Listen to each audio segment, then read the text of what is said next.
Understanding the phrase, brothers in unity. Hello, everyone. Welcome to our English language learning channel. Today, we're going to explore an interesting and meaningful phrase, brothers in unity. This phrase is rich in cultural and historical significance, and understanding it can help you deepen your knowledge of English expressions and their contexts. So, let's dive in.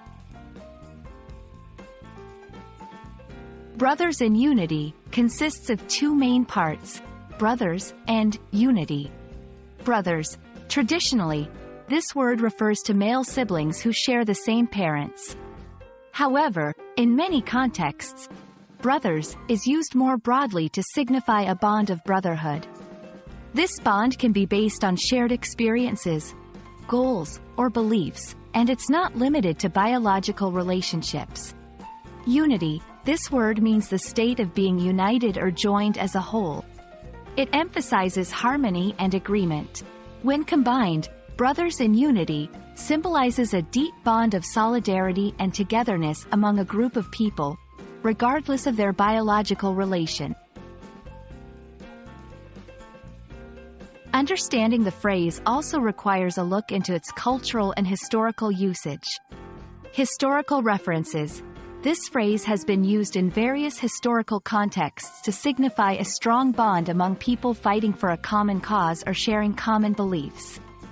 Modern usage. In today's world, brothers in unity often appears in contexts related to social movements, organizations, or groups advocating for a certain cause or fostering a sense of community.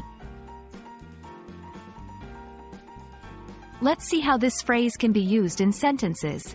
1. The members of the environmental club acted like brothers in unity, working tirelessly towards their goal of a cleaner planet. 2. Despite their differences, the community stood as brothers in unity during the crisis. These examples show how the phrase can be applied in various situations to denote cohesion and collective strength. Thank you for joining us in this exploration of the phrase, brothers in unity. We hope this video has helped clarify its meaning and usage in English. Remember, phrases like these enrich your language skills and cultural understanding. Keep learning, and see you in our next video.